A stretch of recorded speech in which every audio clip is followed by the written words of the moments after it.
अरे सब थोड़े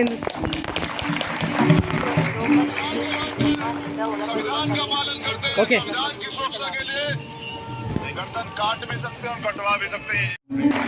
ಸಚಿವರಿಗೂ ಕೂಡ ಧನ್ಯವಾದಗಳನ್ನು ತಿಳಿಸುತ್ತಾ ಈಗ ಈ ಒಂದು ಕಾರ್ಯಕ್ರಮವನ್ನು ಉದ್ದೇಶಿಸಿ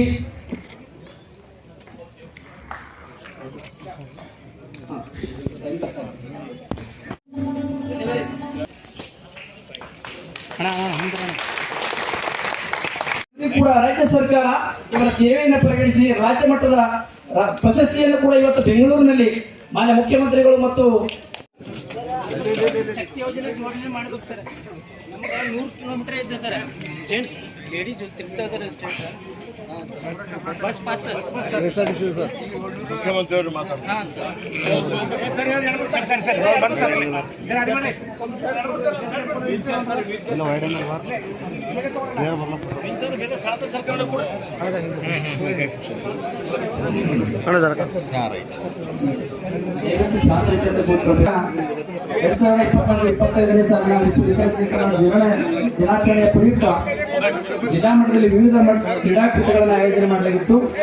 ಈ ಒಂದು ಕ್ರೀಡಾಕೂಟದಲ್ಲಿ ಭಾಗವಹಿಸಿರ್ತಕ್ಕಂಥ ಮತ್ತು ಪ್ರಥಮ ದ್ವಿತೀಯ ತೃತೀಯ ಬಹುಮಾನ ಪಡೆದುಕೊಂಡಿರ್ತಕ್ಕಂಥ ವಿಷಯಗಳನ್ನು ನಾವು 6 ಜನ ಬರಬೇಕು ಮತ್ತೆ ಆಮೇಲೆ ವಿತರಣೆ ಮಾಡಬಹುದು.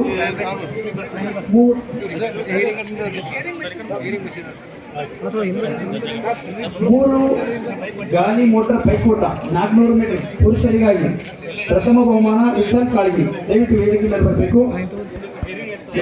ದ್ವಿತೀಯ ಬಹುಮಾನ ಪ್ರಭಾಕರ್ ಟೈಮ್ ಸೈಕಲ್ 400 ಮೀಟರ್ಸ್.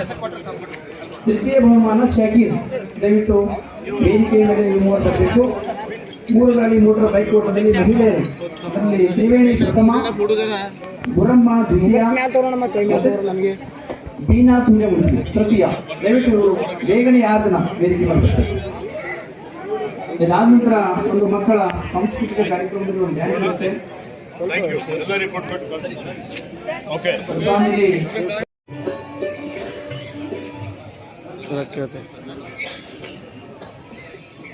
ಅದೇ ರೀತಿಯಾಗಿ ಇನ್ನೋರ್ವ ಅತಿಥಿಗೆ ಪ್ರಭು ಪಾಂಚಾಳ್ ಅವರು ಕೂಡ ದಯವಿಟ್ಟು ವೇದಿಕೆ ಮೇಲೆ ಬೇಕು. ಮಾಣಿ ಪ್ರಭು ಒಂದ ಮಕ್ಕಳ ಶಾಲೆ ಮುಖ್ಯಸ್ಥರು.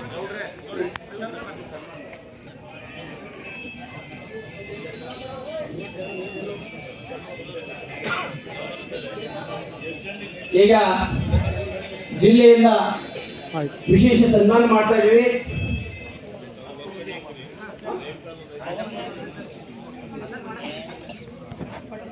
ಬೆಂಗಳೂರಲ್ಲಿ ಫ್ರೀಡಂ ಪಾರ್ಕ್ ಅಲ್ಲಿ ಪ್ರತಿ ವರ್ಷ ಸ್ಟ್ರೈಕ್ ಮಾಡ್ತಾನೆ ಇರ್ತೀವಿ. ಆದ್ರೂ ಕೂಡ ಯಾವೊಂದು ಸರ್ಕಾರ ಕೂಡ ನಮಗೆ ಸ್ಪಂದಿಸಲ್ಲ. ನಮಗೆ ಕನಿಷ್ಠ ವೇತನ ಆದ್ರೂ ಮಾಡಿಕೊಡಿ ಸರ್ ಅಂತ ತಮ್ಮಲ್ಲಿ ಮೊನ್ನೆ MP ಎಲೆಕ್ಷನ್ ಅಲ್ಲಿ ಕೂಡ ತಮ್ಮಲ್ಲಿ ನಾವು ಮನವಿಯನ್ನು ಸಲ್ಲಿಸಿದ್ದೀವಿ. ಸರ್, ತಾವು ಒಂದು ವಾಗ್ದಾನವನ್ನು ಕೊಟ್ಟಿದ್ದೀರಿ, ನಾವು ಕನಿಷ್ಠ ವೇತನ ಆದರೂ ತಮ್ಮ ಏಕತ್ವದಲ್ಲಿ ತಾವು ಈಗ ಮುಖ್ಯಮಂತ್ರಿಗಳ ಆಪ್ತರಾಗಿದ್ದು ಕೂಡ ಕರ್ನಾಟಕದಲ್ಲಿ ನೀವು ಹೇಳಿದ ನಡೀತಿರ್ತಕ್ಕಂಥ ಒಂದು ಭರವಸೆ ಮೇರೆಗೆ ನೀವು ನಮ್ಮವರೇ, ನಮ್ಮ ಜಿಲ್ಲೆಯವರೇ, ನೀವು ಮನಸ್ಸು ಮಾಡಿದ್ರೆ ಮಾನ್ಯ ಈಶ್ವರ್ ಖಂಡ್ರೆ ಸಾಹೇಬರು ಮನಸ್ಸು ಮಾಡಿದ್ರೆ ಯಾವ ದೊಡ್ಡ ಕೆಲಸ ಇಲ್ಲ. ನಮ್ಮ ಕರ್ನಾಟಕದಲ್ಲಿ 6,000 ವಿಕಲಚೇತನರು ಕೆಲಸ ಮಾಡ್ತಾರೆ. ಅವರ ಬಾಳಿಗೆ ಬೆಳಕಾಗ್ತಿದೆ ಸರ್. ನಮಗೆ ಕನಿಷ್ಠ ವೇತನ ಆದ್ರೂ ಮಾಡಿಕೊಡಿ, ತಮ್ಮಲ್ಲಿ ಕಳಕಳಿ ವಿನಂತಿ ಮಾಡ್ಕೊಳ್ತಿದ್ದೀವಿ. ಮತ್ತೆ ನಾವು ಫ್ರೀಡಂ ಪಾರ್ಕ್ ಹೋಗ್ಬೇಕು, ಚಳಿಯಲ್ಲಿ ಕೂಡಬೇಕು, ಮತ್ತೆ ಮನೆಗೆ ಬರಬೇಕು. ನಮಗೆ ಯಾವುದೇ ಭರವಸೆ ಕೂಡ ಆಗ್ತಾ ಇಲ್ಲ. ಈಗಾಗಲೇ ಹಣಕಾಸು ಇಲಾಖೆಗೆ ಏನು ಕಳೆದ ಇವತ್ತು ನಮ್ಮ ಡಿಸ್ಟ್ರಿಕ್ಟ್ ಇನ್ಚಾರ್ಜ್ ಮಿಸ್ಟರ್ ಈಶ್ವರ್ ಖಂಡ್ರೆಜಿ ಅವರಿದ್ದಾರೆ. ಜೊತೆಗೆ ಮುನ್ಸಿಪಾಲ್ಟಿ ಅಧ್ಯಕ್ಷ ಮೊಹಮ್ಮದ್ ಗೌಸ್ ಅವರಿದ್ದಾರೆ, ಅನಿಲ್ ಅವರಿದ್ದಾರೆ, ರಾಜು ಅವರಿದ್ದಾರೆ. ನಿಜವಾಗ್ಲೂ ತಮ್ಮ ಬಗ್ಗೆ ಎಷ್ಟು ಹೇಳಿದ್ರು ಕಡಿಮೆ ಇದೆ. ಯಾಕಂದರೆ ನಮ್ಮ ದೇಶದಲ್ಲಿ ಹ್ಯಾಂಡಿಕ್ಯಾಪ್ ಆಗಲಿ ಮತ್ತು ಯಾರ್ದು ಡೀಫ್ ಅಂಡ್ ಡಫ್, ಯಾರ್ದು ಕಣ್ಣಿಲ್ಲ, ಯಾರ್ದು ಕಿವಿ ಇಲ್ಲ, ಎಲ್ಲರೂ ಸ್ವಲ್ಪ ನಿರಾಸೆ ಇರ್ತಾರೆ. ನಮಗೆ ಕಾಲಿಂದು ಸಮಸ್ಯೆ, ಕೈಯಿಂದು ಸಮಸ್ಯೆ, ಕಣ್ದು ಸಮಸ್ಯೆ, ಕೇಳೋದು ಸಮಸ್ಯೆ ಅಂತ ಸ್ಟಾರ್ಟಿಂಗ್ಲಿಂದ ಅವ್ರು ಸ್ವಲ್ಪ ಏನೋ ಅವರಿಗೆ ಒಂದು ಭಯ ಟೈಪ್ ಇದು ಆಗಿಬಿಡ್ತದೆ. ಆದರೂ ಸರ್ಕಾರದಿಂದ ತಮ್ಮ ಸಲಗೆ ಸ್ಪೆಷಲ್ ಸುಮಾರು ಸ್ಕೀಮ್ ಇಟ್ಟಿದ್ದಾರೆ. 3-4-5 ಡಿಪಾರ್ಟ್ಮೆಂಟ್ ಇದ್ದರಿಗೆ ಎಲ್ಲ ಡಿಪಾರ್ಟ್ಮೆಂಟ್ಲಿಂದ ಸುಮಾರು ಎಜುಕೇಷನ್ನಲ್ಲಿ ಆಗಲಿ, ವೆಹಿಕಲ್ಸ್ ಆಗಲಿ, ಪೆನ್ಷನ್ಸ್ ಆಗಲಿ, ಇನ್ಕ್ಲೂಡಿಂಗ್ ನಮ್ಮ ಮುನ್ಸಿಪಾಲ್ಟಿನಲ್ಲಿ 3ಕ್ಕಿಂತ 5% ನಿಮ್ಮ ಸಲಗೆ ಸ್ಪೆಷಲ್ ಫಂಡ್ ಇಟ್ಟಿದ್ದಾರೆ. ನಾನು ಎಸ್ಪೆಷಲಿ ಬೀದರ್ನಲ್ಲಿ ತಮ್ಮ ಎಲ್ಲರಿಗೆ ನಮ್ಮ ಸರ್ಕಾರ ಜೊತೆಗಿದ್ದಾರೆ. ನಾನು ಇದ್ದೀನಿ, ನಮ್ಮ ಡಿಸ್ಟ್ರಿಕ್ಟ್ ಇನ್ಚಾರ್ಜ್ ಮಿನಿಸ್ಟರ್ ಇದ್ದಾರೆ.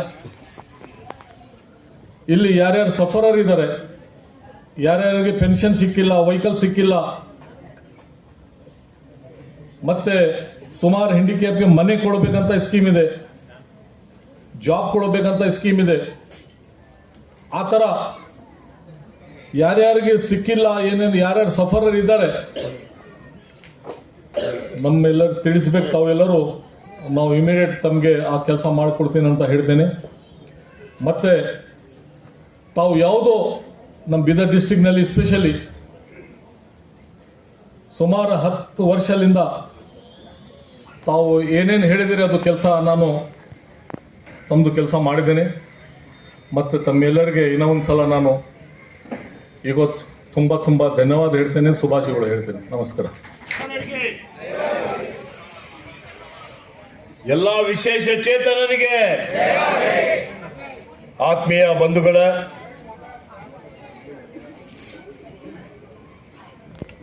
ವಿಶ್ವ ವಿಶೇಷ ಚೇತನರ ದಿನಾಚರಣೆ. ಈ ದಿನಾಚರಣೆಯಂದು ನಾನು ನನ್ನ ಪರವಾಗಿ ಎಲ್ಲ ವಿಶೇಷ ಚೇತನರಿಗೆ ಹಾರ್ದಿಕ ಅಭಿನಂದನೆ, ಶುಭಾಶಯಗಳನ್ನು ಕೋರ್ತಾ ಇದ್ದೇನೆ. ಈ ಕಾರ್ಯಕ್ರಮದಲ್ಲಿ ಮಾನ್ಯ ರಹೀಂ ಖಾನ್ ಅವರಿದ್ದಾರೆ, ಗೌಸುದ್ದೀನ್ ಅವರಿದ್ದಾರೆ, ಅನಿಲ್ ಬೆಲ್ದಾರ್ ಅವರು, ರಾಜು ಕರ್ಡ್ಯಾಳ್ ಅವರು, ಬ್ಲಾಕ್ ಅಧ್ಯಕ್ಷರಿದ್ದಾರೆ. ಎಲ್ಲ ವಿಶೇಷ ಚೇತನ ಶಾಲೆಯ ಶಿಕ್ಷಕ ವೃಂದದವರಿದ್ದೀರಿ. ಮತ್ತು ಈ ಕಾರ್ಯಕ್ರಮಕ್ಕೆ ಮೆರುಗು ತಂದು ಕೊಟ್ಟವರಪ್ಪ ಅಂತ ಹೇಳಿದರೆ ನಮ್ಮ ಆತ್ಮೀಯ ಸಹೋದರ ಸಹೋದರಿ ಆದಂಥ ವಿಶೇಷ ಚೇತನರು ನೀವೆಲ್ಲ ಇದ್ದೀರಿ. ನಿಮಗೆ ಆತ್ಮೀಯರೇ, ಇವತ್ತು ಬಹಳ ಖುಷಿಯಿಂದ ಸಂತೋಷದಿಂದ ನಾನು ಮತ್ತು ರಹೀಂ ಖಾನ್ ರವರು ಈ ವಿಶ್ವ ವಿಶೇಷ ಚೇತನರ ದಿನಾಚರಣೆಯನ್ನು ಉದ್ಘಾಟನೆ ಮಾಡಿದ್ದೇವೆ. ಇದರ ಉದ್ದೇಶ ಏನಿದೆ? ಇವತ್ತಿನ ಈ ಕಾರ್ಯಕ್ರಮದ ಉದ್ದೇಶ ಏನಿವತ್ತು ನಮ್ಮಲ್ಲಿ ನಮ್ಮ ಪರಿವಾರದವರೇ ಆದಂಥ ವಿಶೇಷ ಚೇತನರಿದ್ದೀರಿ. ನಿಮ್ಮೆಲ್ಲರ ಅನೇಕ ಸಮಸ್ಯೆಗಳಿದ್ದಾವೆ. ಸರ್ಕಾರ ಅನೇಕ ಕಾರ್ಯಕ್ರಮಗಳ ಘೋಷಣೆ ಮಾಡಿದೆ. ಈ ಕಾರ್ಯಕ್ರಮಗಳು ಅನುಷ್ಠಾನ ಆಗ್ತಾ ಇದ್ದಾವ, ನಿಮಗೆ ಮುಟ್ತಾ ಇದ್ದಾವ ಅಥವಾ ಇಲ್ಲ, ನಿಮಗೆ ಇನ್ನೂ ಹೆಚ್ಚಿನ ರೀತಿಯಲ್ಲಿ ಏನು ಮಾಡಬೇಕಾಗಿದೆ, ಮತ್ತೆ ನಿಮ್ಮಲ್ಲಿ ಒಂದು ಆತ್ಮವಿಶ್ವಾಸ ಬೆಳೆಸಬೇಕು. ನೀವೆಲ್ಲ ಸ್ವಾಭಿಮಾನಿಗಳಿದ್ದೀರಿ, ಸ್ವಾವಲಂಬಿಗಳಾಗಿದ್ದೀರಿ. ಮತ್ತು ಆ ದೇವರು ನಿಮಗೆ ಒಂದು ವಿಶೇಷವಾದಂಥ ಶಕ್ತಿ ಕೊಟ್ಟಿದ್ದಾನೆ. ಒಂದರಲ್ಲಿ ಏನೋ ನಿಮಗೆ ಕಡಿಮೆ ಕೊಟ್ಟರೆ ಇನ್ನೊಂದರಲ್ಲಿ ನಮಗಿಂತಲೂ ಜಾಸ್ತಿ ಬುದ್ಧಿಮತ್ತೆ ಕೊಟ್ಟಿದ್ದಾನೆ. ಅದಕ್ಕೆ ಆ ಸ್ಫೂರ್ತಿ, ಆತ್ಮವಿಶ್ವಾಸ ನಿಮ್ಮಲ್ಲಿ ತುಂಬಬೇಕು ಅನ್ನುವಂಥ ದೃಷ್ಟಿಯಿಂದ ಈ ಇಡೀ ವಿಶ್ವದಾದ್ಯಂತ ವಿಶೇಷ ಚೇತನರ ದಿನಾಚರಣೆ ಕಾರ್ಯಕ್ರಮ ಜರುಗುತ್ತಲಿದೆ. ಆತ್ಮೀಯರೇ, ಇವತ್ತು ಯಾರೂ ಅರ್ಜಿ ಹಾಕೇನು ಹುಟ್ಟೋದಿಲ್ಲ. ಆದರೆ ಆ ಸೃಷ್ಟಿಕರ್ತನ ಒಂದು ಆಟ. ಕೆಲವೊಂದು ಜನರಿಗೆ ಮಗು ಹುಟ್ಟೋ ಸಂದರ್ಭದಲ್ಲಿನೇ ಅನೇಕ ಮಕ್ಕಳಿಗೆ ಪೋಲಿಯೋ ಆಗ್ತದೆ.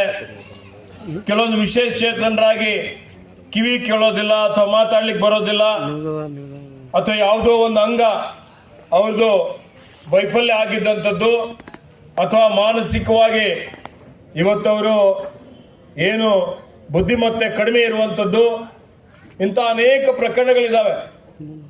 ಸುಮಾರು 20-21 ಥರ ಅಂಗವೈಕಲ್ಯತೆ ಇದೆ. ಇವತ್ತು ನಾನು ಒಂದು ಮಾತು ಏನು ಹೇಳಲಿಕ್ಕೆ ಬಯಸ್ತಾ ಇದ್ದೀನಿ ಅಂತ ಹೇಳಿದ್ರೆ, ಅಂಗವೈಕಲ್ಯತೆ ಇದೊಂದು ಶಾಪ ಅಂತ ಯಾರು ತಿಳ್ಕೋಬಾರ್ದು. ಇವತ್ತು ಅಂಗವೈಕಲ್ಯತೆ ಹುಟ್ಟಿನಿಂದ ಬಂದಂಥದ್ದಿದೆ ಅಥವಾ ಅದನ್ನು ಸಮರ್ಥವಾಗಿ ಎದುರಿಸಲಿಕ್ಕೆ ಪೂರಕವಾದಂಥ ಒಂದು ವಾತಾವರಣವನ್ನು ಇವತ್ತು ನಾಗರಿಕ ಸಮಾಜ ನಿರ್ಮಾಣ ಮಾಡುವಂಥದ್ದು ಆ ಸಮಾಜದ ಆದ್ಯ ಕರ್ತವ್ಯವಾಗಿದೆ ಅನ್ನುವಂಥ ಮಾತನ್ನು ಹೇಳಲಿಕ್ಕೆ ಬಯಸ್ತಾ ಇದೆ. ಅದಕ್ಕೆ ನೀವು ಯಾರು ಏನೋ ಒಂದು ರೀತಿಯಲ್ಲಿ ಭಗವಂತ ನಿಮಗೆ ಕಡಿಮೆ ಕೊಟ್ಟಿದ್ದಾನೆ ಅಂತೇಳಿ ತಿಳಿದುಕೊಂಡು ಇವತ್ತು ಖಿನ್ನತೆಗೊಳಗಾಗುವಂಥದ್ದಾಗಲಿ ಅಥವಾ ಇವತ್ತು ಯಾವುದೇ ರೀತಿಯಲ್ಲಿ ಆಲೋಚನೆ ಮಾಡದೆ, ಯಾಕೆಂದರೆ ನೀವು ನೋಡಿ ರಾಷ್ಟ್ರ ಮಟ್ಟದಲ್ಲಿ ಇವತ್ತು ವಿಶ್ವ ಮಟ್ಟದಲ್ಲಿ ಅನೇಕ ಜನ ವಿಶೇಷ ಚೇತನರು ಸಾಮಾನ್ಯವಾಗಿ ಯಾರು ಜನ್ಮ ತಾಳಿದ್ದಾರೆ ಎಲ್ಲವನ್ನೂ ಅವರಿಗೆ ಕೊಟ್ಟಿದ್ದವ್ರಿಗಿಂತಲೂ ಜಾಸ್ತಿ ಸಾಧನೆಯನ್ನು ಮಾಡಿದ್ದಾರೆ. ನಮ್ಮ ರಾಜ್ಯದಲ್ಲೇ ತಗೊಳ್ರಿ, ನಮ್ಮ ದೇಶದಲ್ಲೇ ತಗೊಳ್ರಿ. ಈಗ ಇವತ್ತು ನಾವು ನೋಡ್ತಾ ಇದ್ದೇವೆ ಅನೇಕ ಜನ. ಒಬ್ಬ ಚಿತ್ರನಟಿ ಸುಧಾ ಚಂದ್ರನ್, ಒಂದು ಕಾಲೇ ಇಲ್ಲದೆ ಇದ್ದರೂ ನೀವು ನೋಡಿದಿರಿ ಆ ಸುಧಾ ಚಂದ್ರನ್ ಅನೇಕ ಚಲನಚಿತ್ರಗಳು ಡಾನ್ಸು ನೋಡಿದಿರಿ. ಅವ್ರು ಹಿಂಗೆ ಯಾರು ಮಾಡಲಿಕ್ಕೆ ಆಗೋದಿಲ್ಲ, ಆ ರೀತಿಯಲ್ಲಿ ಅವರು ಸಾಧನೆಯನ್ನು ಮಾಡಿದ್ದಾರೆ. ಅಂತಾರಾಷ್ಟ್ರೀಯ ಮಟ್ಟದಲ್ಲಿ ಹೆಲೆನ್ ಕೆಲ್ಲರ್ ಬಗ್ಗೆ ಕೇಳಿದ್ದೀರಿ ನೀವು. ಇನ್ನೂ ಅನೇಕ ಜನ ವಿಶೇಷ ಚೇತನರಿಗೆ ಬಹಳ ದೊಡ್ಡ ಮಟ್ಟದಲ್ಲಿ ಅವರಿಗೆ ಬುದ್ಧಿಮತ್ತೆ ದೇವರು ಕೊಟ್ಟಿದ್ದಾರೆ. ಹೀಗಾಗಿ ನೀವು ಯಾರಿಗಾದರೂ ಕಡಿಮೆ ಅಂತೇಳಿ ತಿಳ್ಕೊಳ್ಳೋಂಥದ್ದು ಅವಶ್ಯಕತೆ ಇಲ್ಲ. ಅದಕ್ಕೆ ಆತ್ಮೀಯ ಬಂಧುಗಳೇ, ಇವತ್ತು ಸರ್ಕಾರ ನಿಮಗಾಗಿ ಏನೊಂದು ಕಾರ್ಯಕ್ರಮಗಳು ನಾವೆಲ್ಲ ರೂಪಿಸಿದ್ದೇವೆ. ಒಂದು ಮಾತು ಅನಿಲ್ ಬೆಲ್ದಾರ್ ಹೇಳಿದ್ರು, ನನಗೆ ರಾಜುನು ಹೇಳಿದ್ರು, ಚರ್ಚೆನೂ ಮಾಡ್ತೀವಿ. ಈಗಾಗಲೇ ಒಂದು ಕಾಯ್ದೆ ಇದೆ, ನಿಯಮ ಇದೆ. ಎಲ್ಲ ಸರ್ಕಾರಿ ನೌಕರಿಗಳಲ್ಲಿ ABC ಯಾವುದೇ ಹುದ್ದೆಗಳು, ನಾಗರಿಕ ಹುದ್ದೆಗಳಿರ್ಬೋದು, ರಾಜ್ಯ ಸರ್ಕಾರದ, ಕೇಂದ್ರ ಸರ್ಕಾರದ್ದು, ರಾಜ್ಯ ಸರ್ಕಾರದ ಹುದ್ದೆಗಳಲ್ಲಿ 4% ಅಂಗವಿಕಲರಿಗೆ, ವಿಶೇಷ ಚೇತನರಿಗೆ ಮೀಸಲಾತಿ ಇದೆ. ಡಿ ಗ್ರೂಪ್ಗೆ 5% ಮೀಸಲಾತಿ ಇದೆ. ಇವತ್ತೆಲ್ಲ ಅನುದಾನದಲ್ಲಿನೂ ನಾವು 4-5% ಮೀಸಲಾತಿ ಹಣ ಮೀಸಲಿಕ್ಕಿದ್ದೇವೆ. ಆದರೆ ಹಣ ಏನಾಗ್ತಾ ಇದೆ, ಯಾವ ರೀತಿಯಲ್ಲಿ ಖರ್ಚು ವೆಚ್ಚಗಳಾಗ್ತಾ ಇದ್ದಾವೆ, ಇವತ್ತೇನಾಗ್ತದೆ, ಇಲಾಖಾವಾರು ನಾವು ಹಣವನ್ನು ಇವತ್ತು ಹಂಚಿಕೆ ಮಾಡಿದಾಗ ಅದು ದುರ್ಬಳಕೆ ಆಗಲಿಕ್ಕೆ ಸಾಧ್ಯ ಆಗ್ತದೆ. ಒಂದೇ ಕೆಲಸಕ್ಕೆ 10 ಸಲ ಮಾಡಿದಂಗೆ ಆಗ್ಬೋದು. ಒಬ್ಬ ಫಲಾನುಭವಿಗೆ ಹೆಚ್ಚಿನ ಒಂದು ಸಹಾಯ ಆಗ್ಬೋದು. ಇದಕ್ಕಾಗಿ ಅವರೊಂದು ಸಲಹೆ ಕೊಟ್ಟಿದ್ದಾರೆ, ನಾನು ಸಚಿವ ಸಂಪುಟದಲ್ಲಿ ಚರ್ಚೆ ಮಾಡ್ತೀನಿ. ಅಂಗವಿಕಲರಿಗಾಗಿ ಏನು ಹಣ ಬರುತ್ತೆ ಎಲ್ಲ ಹಣ ಒಂದು ಕಡೆ ಸೇರಿಸ್ಬಿಟ್ಟು ಅಂಗವಿಕಲದೇ ಆದಂಥ ಒಂದು ಇವತ್ತು ನಾವು ಕೋಶ ತಯಾರು ಮಾಡಿ, ಒಂದು ಸೆಕ್ರೆಟರಿಯೇಟ್ ತಯಾರು ಮಾಡಿ, ಇವತ್ತು ಅದರ ಮುಖಾಂತರ ನಿಮ್ಮ ಅಭಿವೃದ್ಧಿ ಅನುಷ್ಠಾನ ಮಾಡಿದೀವಿ ಅಂದರೆ, ಉದಾಹರಣೆಗೆ ಈಗ ಏನಪ್ಪ ಮನೆ ವಿಷಯ ಇದೆ, ನಾವು ಪೇಪರ್ ಮೇಲೆ ಹೇಳ್ತಾ ಇದ್ದೀವಿ ಎಲ್ಲರಿಗೆ ಮನೆ ಕೊಟ್ಟಿದ್ದೀವಿ, ಅಲ್ಲಿ ನೋಡಿದರೆ ಜೋಬಡಿ ಇರುತ್ತೆ, ಮನೆ ಇರೋದಿಲ್ಲ. ಅದಕ್ಕೆ ವಿಶೇಷ ಚೇತನರಿಗೆ ಮೊದಲನೇ ಆದ್ಯತೆ ರೋಟಿ ಕಪಡ और ಮಕಾನ್. ಇವತ್ತು ಪ್ರತಿಯೊಬ್ಬರಿಗೂ ಏನು ಯಾವ ರೀತಿಯಲ್ಲಿ ಆಹಾರ ಕೊಡಬೇಕು, ವಸತಿ ಕೊಡಬೇಕು, ವಸ್ತ್ರ ಕೊಡಬೇಕು, ಇದು ಯಾವುದೇ ಸರ್ಕಾರದ ನಾಗರಿಕ ಸಮಾಜದ ಕರ್ತವ್ಯ. ಇದು ಎಲ್ಲ ಸಮುದಾಯದ, ಎಲ್ಲ ಶೋಷಿತರ, ಎಲ್ಲ ಬಡವರ ಇದೊಂದು ಅವರ ಏನು ಹಕ್ಕಂತಲೇ ಹೇಳಬಹುದು, ಅವರ ಬೇಡಿಕೆ. ಇವತ್ತು ಅವರ ಆ ಒಂದು ನಿಟ್ಟಿನ ಅವಶ್ಯಕತೆ ಇದೆ. ಬೇಡಿಕೆ ಬಹಳ ಇರ್ತವೆ, ಎಲ್ಲ ಬೇಡಿಕೆ ಪೂರೈಕೆ ಮಾಡಲಿಕ್ಕಾಗೋದಿಲ್ಲ. ಅವಶ್ಯಕತೆ ಅಂತೂ ನಾವು ಪೂರೈಕೆ ಮಾಡಲೇಬೇಕು. ಆ ದೃಷ್ಟಿಯಿಂದ ನಾನು ಬೀದರ್ ಜಿಲ್ಲೆ ಉಸ್ತುವಾರಿ ಸಚಿವನಾಗಿ ನಿಮಗೆ ಹೇಳಲಿಕ್ಕೆ ಬಯಸ್ತಾ ಇದ್ದೇನೆ, ಯಾರ್ಯಾರಿಗೆ ವಸತಿ ಇಲ್ಲ, ನಿವೇಶನ ಇಲ್ಲ, ಮನೆ ಇಲ್ಲ, ನಾನು ಜಿಲ್ಲಾಧಿಕಾರಿ, ಜಿಲ್ಲಾ ಪಂಚಾಯತ್ ಮುಖ್ಯ ಕಾರ್ಯನಿರ್ವಾಹಕಾರಿ ಮತ್ತು ನಮ್ಮ ಮಹಿಳಾ ಮತ್ತು ಮಕ್ಕಳ ಕಲ್ಯಾಣ ಇಲಾಖೆಯ ನಮ್ಮ ಜಿಲ್ಲೆಯ ಅಧಿಕಾರಿಯಾದಂಥ ಶ್ರೀಧರ್ಗೆ ಸೂಚನೆ ಕೊಡ್ತೇನೆ. ನಮ್ಮ ಜಿಲ್ಲೆಯಲ್ಲಿ ಎಲ್ಲ ತಾಲೂಕದಲ್ಲಿ ಎಷ್ಟು ವಿಶೇಷ ಚೇತನರಿದ್ದಾರೆ, ಯಾರಿಗೆ ಎಲ್ಲಿವರೆಗೆ ಮನೆ ಸಿಕ್ಕಿಲ್ಲ ಅಂಥವ್ರೆಲ್ಲರಿಗೂ ಮನೆ ಮಂಜೂರಾತಿ ಮಾಡಿಸ್ಕೊಡುವಂಥ ಕೆಲಸ ಮಾಡ್ತೀವಿ ಅನ್ನೋಂಥ ಮಾತನ್ನು ಹೇಳ್ತೇನೆ. ಅದರ ಜೊತೆಯಲ್ಲಿ ನಿಮಗೆ ಮಾಸಾಶನ ಇದೆ. ಇವತ್ತು ಕಡಿಮೆ ಅಂಗವೈಕಲ್ಯತೆಗೆ 4800 ರೂಪಾಯಿ ಇದೆ, ಜಾಸ್ತಿ ಇದ್ದವರಿಗೆ 1400 ಇದೆ. ಆದರೆ ಜಾಸ್ತಿ ಮಾಡುವಂಥದ್ದು ಅವಶ್ಯಕತೆ ಇದೆ. ಸನ್ಮಾನ್ಯ ಮುಖ್ಯಮಂತ್ರಿಗಳ ಜೊತೆಯಲ್ಲಿ ಚರ್ಚೆ ಮಾಡಿ ಇನ್ನು ಕನಿಷ್ಠ 2000 ರೂಪಾಯಿ ಆದರೂ ಮಾಡಲಿಕ್ಕೆ ಪ್ರಯತ್ನ ಮಾಡ್ತೀನಿ ಅನ್ನುವಂಥ ಮಾತನ್ನು ಹೇಳಿಕೆ ಬಯಸ್ತೇನೆ. ಅದ್ರ ಜೊತೆಯಲ್ಲಿ ಇವತ್ತು ನಿಮಗೆ ಏನು ಯಾರು ಮಾಧ್ಯರಿದ್ದಾರೆ ಅಂದರೆ ಇವತ್ತು ಭಾಳ ಜನ ಒತ್ತಡದಲ್ಲಿದ್ದಾರೆ. ದಿನೇ ದಿನೇ ನಾನು ನೋಡ್ತಾ ಇದ್ದೇನೆ, ಭಾಳಷ್ಟು ಜನ ಇವತ್ತು ವಿಶೇಷ ಚೇತನರು ಈ ಒಂದು ಒತ್ತಡದಲ್ಲಿ ಅವರ ಸ್ವಾಸ್ಥ್ಯವನ್ನು ಹಾಳು ಮಾಡಿಕೊಳ್ತಾ ಇದ್ದಾರೆ. ಹೀಗಾಗಿ ನಿಮಗಾಗಿ ವಸತಿ ನಿಲಯ ನಿರ್ಮಾಣ ಮಾಡುವಂಥದ್ದು ಇರ್ಬೋದು, ಇನ್ನಿತರ ನಿಮಗೆ ಶಾಲೆಗಳು ನಿರ್ಮಾಣ ಮಾಡುವಂಥದ್ದು ಇರ್ಬೋದು. ಅದಕ್ಕೆ ಏನು ಸಾಧ್ಯ ಇದೆ ನಮ್ಮ ಕೈಯಿಂದ ಕಲ್ಯಾಣ ಕರ್ನಾಟಕ ಅಭಿವೃದ್ಧಿ ಮಂಡಳಿ ಅನುದಾನದಲ್ಲಿನೂ ಇವತ್ತು ವಿಶೇಷ ಚೇತನರಿಗೆ 5% ಅನುದಾನ ಮೀಸಲಿಡಬೇಕು ಅನ್ನುವಂಥ ಪ್ರಸ್ತಾವನೆ ಮಾಡ್ತೀನಿ ಅನ್ನುವಂಥ ಮಾತನ್ನು ಹೇಳಿಕೆ ಬಯಸ್ತಾರೆ. ಬಲ್ದಾರವರು ಶಾಲೆ ನಡೆಸ್ತಾರೆ, ಕೆಲವೊಂದು ಸ್ವಾಮೀಜಿಗಳು ನಡೆಸ್ತಾರೆ. ಭಾಳ ಶಾಲೆ ಭಾಳ ಕಷ್ಟ, ಭಾಳ ಇವತ್ತು ದೊಡ್ಡ ಮಟ್ಟದ ಜವಾಬ್ದಾರಿ. ಆ ಜವಾಬ್ದಾರಿ ನಿಭಾಯಿಸಬೇಕು ಅಂದರೆ ಇವತ್ತು ಅವ್ರ ಹತ್ರ ಪ್ಯಾಷನ್ ಇರಬೇಕು, ಆ ಒಂದು ಪ್ರೀತಿ ವಿಶ್ವಾಸ ಇರಬೇಕು, ಅಂದರೆ ಮಾತ್ರ ಮಾಡ್ಲಿಕ್ಕೆ ಸಾಧ್ಯ ಇದೆ. ಯಾರೋ ಒಬ್ಬರು ಮಾಡ್ತಾರೆ ಅಂತ ಹೇಳಲಿಕ್ಕಾಗಲ್ಲ. ಯಾವ ಪರಿವಾರದವರೇ ಇವತ್ತು ಅವರಿಗೆ ನೋಡ್ಕೊಳ್ಳಿಕ್ಕೆ ಮುಂದಾಗೋದಿಲ್ಲ. ಅಂಥ ಅನೇಕ ಪ್ರಕರಣಗಳು ನಾವು ನಮ್ಮ ಕಣ್ಣಿಂದ ನೋಡಿದ್ದೇವೆ. ಹೀಗಾಗಿ ಆ ಶಾಲೆಗಳಿಗೆ ಇವತ್ತು ವಿಶೇಷವಾಗಿ ಹೆಚ್ಚಿನ ಒಂದು ಅನುದಾನ ಕೊಡುವಂಥದ್ದಿರಲಿ, ಮೂಲಭೂತ ಸೌಕರ್ಯಗಳಿಗೆ ಅನುದಾನ ಕೊಡುವಂಥದ್ದು, ಅದ್ರ ಬಗ್ಗೆನೂ ಪರಿಶೀಲನೆ ಮಾಡಬೇಕು ಅಂತ KKRD ಮೇಲೆ ಹೇಳ್ತೀನಿ, ಪ್ರಸ್ತಾವನೆ ಇಕ್ತೀನಿ ಅನ್ನುವಂಥ ಮಾತನ್ನು ಹೇಳಿಕೆ ಬಯಸ್ತಾ ಇದ್ದೀನಿ. ನೀವೆಲ್ಲ VRW MRWನ ಎಲ್ಲ VRW MRW ನಿಮಗೆ ಕನಿಷ್ಠ ವೇತನ ಆದರೂ ಕೊಡಬೇಕು ಅಂತ ವಿನಂತಿ ಮಾಡಿದ್ದೀರಿ. ಹೋದ ಲೋಕಸಭೆ ಚುನಾವಣೆಯಲ್ಲಿ ನಾನು ನಿಮ್ಮೆಲ್ಲರಿಗೆ ಸಂತೋಷ್ ಇನ್ನಿತರೆಲ್ಲ ಬಂದಿದ್ದೀರಿ. ನೀವೆಲ್ಲ ಬಂದಾಗ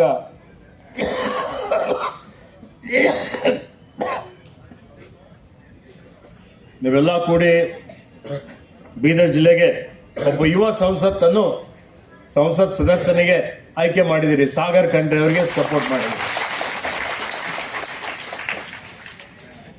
ಲೋಕಸಭೆ ನಡೀತಾ ಇದೆ, ಸಾಗರ್ ಖಂಡ್ರೆ ಅವರು ಲೋಕಸಭೆಯಲ್ಲಿ ಇದ್ದಾರೆ. ನಿಮ್ಮೆಲ್ಲರ ಪ್ರತಿನಿಧಿಯಾಗಿ ಹೋರಾಟ ಮಾಡ್ತಾ ಇದ್ದಾರೆ, ನ್ಯಾಯಕ್ಕಾಗಿ, ಸಂವಿಧಾನಕ್ಕಾಗಿ, ಪ್ರಜಾಪ್ರಭುತ್ವಕ್ಕಾಗಿ.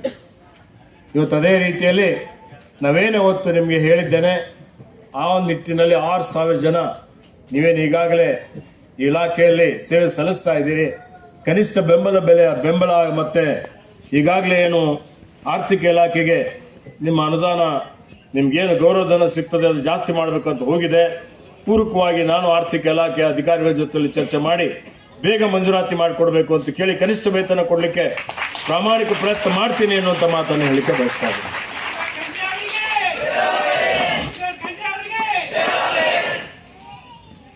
ಈಗಾಗಲೇ ತಮಗೆಲ್ಲ ಗೊತ್ತಿದೆ, ಸರ್ಕಾರ ವಿಕಲಚೇತನ ವಿದ್ಯಾರ್ಥಿಗಳಿಗೆ ವಿದ್ಯಾರ್ಥಿ ವೇತನ ಕೊಡುವಂಥ ಒಂದು ಕಾರ್ಯಕ್ರಮ ಇದೆ. ಅದು ಸರಿಯಾಗಿ ಆಗಬೇಕು. ಶ್ರೀಧರ್ ಮತ್ತು ಅವರೆಲ್ಲ ಯಾರ್ಯಾರು ವಿಕಲಚೇತನರಿದ್ದಾರೆ ಅದು ನೋಡಿ ಅನುಷ್ಠಾನ ಮಾಡಬೇಕು ಸರಿಯಾದ ರೀತಿಯಲ್ಲಿ. 10ನೇ ತರಗತಿ ನಂತರ ವ್ಯಾಸಂಗ ಮಾಡುತ್ತಿರುವ ವಿಕಲಚೇತನ ವಿದ್ಯಾರ್ಥಿಗಳಿಗೆ ಅವರ ಶುಲ್ಕ ಮರುಪಾವತಿ ಮಾಡುವಂಥ ಯೋಜನೆ ಇದೆ. ಪ್ರತಿಭಾವಂತ ವಿದ್ಯಾರ್ಥಿಗಳಿಗೆ ಪ್ರೋತ್ಸಾಹಧನ ಯೋಜನೆ 10ನೇ ತರಗತಿ ನಂತರದ ತರಗತಿಗಳಲ್ಲಿ 60% ಅಂಕಗಳು ಪಡೆದರೆ ಅವರಿಗೆ ನೀಡುವಂಥದ್ದಿದೆ. ಅಂಥ ಒಂದು ಕಾರ್ಯಕ್ರಮನೂ ಕಡ್ಡಾಯವಾಗಿ ಮಾಡಬೇಕು. SLC ನಂತರ ವ್ಯಾಸಂಗ ಮಾಡುತ್ತಿರುವ ಇವತ್ತೊಂದು ವಿದ್ಯಾರ್ಥಿಗಳಿಗೆ ಟಾಕಿಂಗ್ ಲ್ಯಾಪ್ಟಾಪ್ ಕೊಟ್ಟಿದ್ದೀರಾ? ಅರ್ಜಿ ಕರೀರಿ ಟೈಮಿಗೆ ಮತ್ತು ಇಮಿಡಿಯೇಟ್ ಟೈಮಿಗೆ ಕೊಟ್ಟು ಆಯಾ ವರ್ಷದೇನು ಯೋಜನೆ ಇದೆ ಆಯಾ ವರ್ಷನೇ ಇಂಪ್ಲಿಮೆಂಟ್ ಆಗಬೇಕು. ತಿಳಿತಾ? SLC ನಂತರ ವ್ಯಾಸಂಗ ಮಾಡುತ್ತಿರುವ ಅಂಧ ವಿದ್ಯಾರ್ಥಿಗಳಿಗೆ ಬ್ರೈಲ್ ಕಿಟ್ ಕೊಟ್ಟಿದ್ದೀರಿ? ತಿಂಗಳು ಬೇಡ, 15 ದಿವಸದಲ್ಲಿ ಮುಗಿಸ್ಬಿಡಿ ಫೈನಲ್. ಪರವಾಗಿಲ್ಲ, ಸ್ಟೇಟ್ ಲೆವೆಲಲ್ಲಿ ಮಾತಾಡ್ತೇನೆ ನಾನು. ವಿವಾಹ ಪ್ರೋತ್ಸಾಹಧನ ಯೋಜನೆಯಲ್ಲಿ ಇವತ್ತು 50,000 ರೂಪಾಯಿ ಸಹಾಯಧನ 5 ವರ್ಷದವರೆಗೆ ಠೇವಣಿ ಇಕ್ಕುವಂಥ ಒಂದು ಕಾರ್ಯಕ್ರಮ ಇದೆ. ವಿಶೇಷ ಚೇತನಿಗೆ ವ್ಯಾಸಂಗ ಮಾಡಲು ಹಾಗೂ ಉದ್ಯೋಗ ಸ್ಥಳಕ್ಕೆ ಹೋಗಿ ಬರಲು ಅನುಕೂಲಕ್ಕಾಗಿ ಯಂತ್ರ ಚಾಲಿತ ದ್ವಿಚಕ್ರ ವಾಹನ ಯೋಜನೆ ಕೊಡುವಂಥದ್ದು ಕಾರ್ಯಕ್ರಮ ಇದೆ. ಸ್ವಯಂ ಉದ್ಯೋಗಕ್ಕಾಗಿ ಆಧಾರ ಯೋಜನೆ ಇದೆ. ಸಾಧನ ಸಲಕರಣೆ ಯೋಜನೆಯಡಿ ವೀಲ್ ಚೇರ್ ಕೊಡುವಂಥದ್ದು, ತ್ರಿಚಕ್ರ ಸೈಕಲ್ ಕೊಡುವಂಥದ್ದು, ಕ್ರಚಸ್ ಕೊಡುವಂಥದ್ದು, ಶ್ರವಣ ಸಾಧನ ಕೊಡುವಂಥದ್ದು, ಅಂಧರ ಗಡಿಯಾರ ಕೊಡುವಂಥದ್ದು, ಅಂಧರ ಕೋಲು ಇತ್ಯಾದಿ ಕೊಡುವಂಥದ್ದು ಈ ಕಾರ್ಯಕ್ರಮ ಇದೆ. ಶಿಶುಪಾಲನಾ ಭತ್ಯೆ, ಅಂಧ ಮಹಿಳೆ ಮಗುವಿಗೆ ಜನ್ಮ ನೀಡಿದ ಮಗುವಿನ ಪಾಲನೆಗಾಗಿ ಸುಮಾರು 5 ವರ್ಷಗಳವರೆಗೆ ಪ್ರತಿ ಮಾಯಾನ್ ರೂಪಾಯಿ 2,000ಗಳನ್ನು ನೀಡಲಾಗುವುದು. ಇದು ಇಂಪ್ಲಿಮೆಂಟ್ ಆಗಿದೆಯಾ? ಎಷ್ಟು ಜನ ಇದ್ದಾರೆ ಇದರಲ್ಲಿ? ಇದರೊಂದು ಪಟ್ಟಿ ಕೊಡ್ಬೇಕು ನನಗೆ, ಗೊತ್ತಾ? ಭಾಳ ಜನ ಕವರ್ ಆಗಿಲ್ಲ. ಅಲ್ಲಪ್ಪ, ಎಲ್ಲರೂ ಆನ್ಲೈನ್ ಮೇಲೆ ಯಾರಿಗೆ ಅರ್ಜಿ ಹಾಕ್ಲಾಕ ಬರೋಲ್ಲ. ನೀವು ಖುದ್ದಾಗಿ ಒಂದಿಬ್ಬರಿಗೆ ನೇಮಕ ಮಾಡ್ರಿ, ಬೇಕಾದ್ರೆ ಏನಾರ ಇದ್ರೆ ನಾವೇ ಕೊಡ್ತೀವಿ. ಮನೆಗೆ ಹೋಗಿ ವೆರಿಫೈ ಮಾಡಿ ಎಷ್ಟು ಜನರಿಗೆ ಈಗ ಮಾಶಾಸನ ಸಿಗ್ತಾ ಇದೆ, ಯಾರ್ಯಾರು ಇದಕ್ಕೆ ಅರ್ಹರಿದ್ದಾರೆ ಅವರೆಲ್ಲರದು ಆನ್ಲೈನ್ ಮೇಲೆ ನೀವೇ ಹಾಕ್ಸಿ ಅವ್ರಿಗೆ ಕೊಡ್ಬೇಕು. ಆಯ್ತಾ? ವಿಕಲಚೇತನ ಉದ್ಯೋಗಸ್ಥ ಮಹಿಳೆ ಹಾಗೂ ವಿದ್ಯಾರ್ಥಿನಿಯರಿಗೆ ವಸತಿ ನಿಲಯ ಸೌಲಭ್ಯ ಪಡೆಯಬಹುದು. ಶಿಶು ಕೇಂದ್ರೀಕೃತ ಯೋಜನೆಯಲ್ಲಿ ಬುದ್ಧಿಮಾಂದ್ಯ ಮಕ್ಕಳಿಗೆ, ಶ್ರವಣ ದೋಷವುಳ್ಳ ಮಕ್ಕಳಿಗೆ ಹಾಗೂ ಅಂಧ ಮಕ್ಕಳಿಗೆ ಉಚಿತ ಶಿಕ್ಷಣ ವಸತಿ ಸೌಲಭ್ಯ ಪಡೆಯಬಹುದು. ಜಿಲ್ಲಾ ವಿಕಲಚೇತನ ಸಹಾಯವಾಣಿ ಕೇಂದ್ರ, ಗ್ರಾಮ ಪ್ರದೇಶದಲ್ಲಿ ವಿಕಲಚೇತನರಿಗೆ ಸರ್ಕಾರಿ ಸೌಲಭ್ಯಗಳನ್ನು ನೀಡಲು ಪ್ರತಿ ಜಿಲ್ಲೆಯ ಗ್ರಾಮ ಪಂಚಾಯತಿಯಲ್ಲಿ ಒಬ್ಬರಂತೆ ಗ್ರಾಮೀಣ ಪುನರ್ವಸತಿ ಕಾರ್ಯಕರ್ತರು, ತಾಲೂಕು ಮಟ್ಟದಲ್ಲಿ MRDW ಹಾಗೂ ನಗರ ಪ್ರದೇಶಗಳಲ್ಲಿ ನಗರ ಪುನರ್ವಸತಿ ಕಾರ್ಯಕರ್ತರಿಗೆ ಸಂಪರ್ಕಿಸಿ ಸೌಲಭ್ಯ ಪಡೆಯಬಹುದಾಗಿದೆ. ಈಗಾಗಲೇ ನಾನು ನನ್ನ ಅನುದಾನದಲ್ಲಿ 25 ಲಕ್ಷ ರೂಪಾಯಿ ಕೊಟ್ಟಿದ್ದೇನೆ. ಟೆಂಡರ್ ಮಾಡಿದ್ದೇವೆ, ಜಿಲ್ಲಾಧಿಕಾರಿಗಳಿಗೆ ಹೇಳಿದ್ದೆ. 15 ದಿವಸ ಒಳಗಾಗಿ ಟ್ರೈಸೈಕಲ್ ಏನು ಕೊಡೋದಿದೆ, ವಾಹನ ಕೊಡೋದಿದೆ, ಅದು ಇಲ್ಲೇ ತಂದು ಅವ್ರು ಎಷ್ಟು ಜನ ಇದ್ದಾರೆ ಅವರಿಗೂ ಕೊಡಿಸ್ತೀನಿ. ಮತ್ತು ಸಾಗರ್ ಖಂಡ್ರೆ ಅವರ ಅನುದಾನದಲ್ಲಿನೂ ಇವತ್ತು ಕನಿಷ್ಠ ಸುಮಾರು 30 ರಿಂದ 50 ಲಕ್ಷ ರೂಪಾಯಿ ಕೊಟ್ಟು ಈ ಒಂದು ಕಾರ್ಯಕ್ರಮ ಯೋಜನೆ ಜಾರಿಗೆ ತರ್ತೀವಿ ಅನ್ನುವಂಥ ಒಂದು ಭರವಸೆಯನ್ನು ಕೊಡ್ತಾ ಇದ್ದಾರೆ.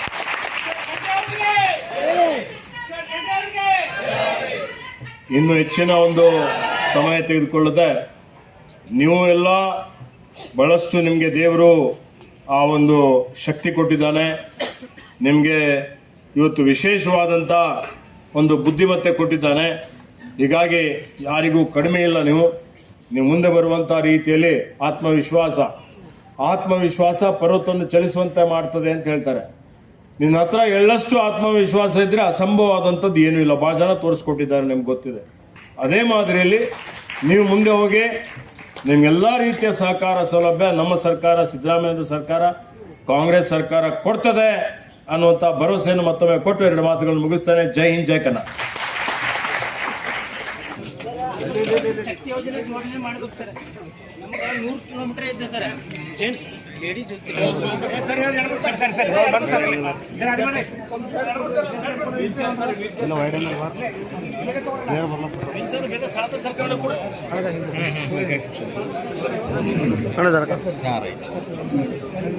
ಶಾಂತ ರೀತಿಯಿಂದ ಕೂತ್ಕೊಂಡು 2024-25ನೇ ಸಾಲಿನ ವಿಶ್ವ ವಿಕಲಚೇತನರ ದಿನಾಚರಣೆಯ ಪ್ರಯುಕ್ತ ಜಿಲ್ಲಾ ಮಟ್ಟದಲ್ಲಿ ವಿವಿಧ ಕ್ರೀಡಾಕೂಟಗಳನ್ನು ಆಯೋಜನೆ ಮಾಡಲಾಗಿತ್ತು. ಈ ಒಂದು ಕ್ರೀಡಾಕೂಟದಲ್ಲಿ ಭಾಗವಹಿಸಿರ್ತಕ್ಕಂಥ ಮತ್ತು ಪ್ರಥಮ, ದ್ವಿತೀಯ, ತೃತೀಯ ಬಹುಮಾನ ಪಡೆದುಕೊಂಡಿರ್ತಕ್ಕಂಥ ವಿಷಯಗಳನ್ನು ನಾವು 6 ಜನ ಬರಬೇಕು. ಆಮೇಲೆ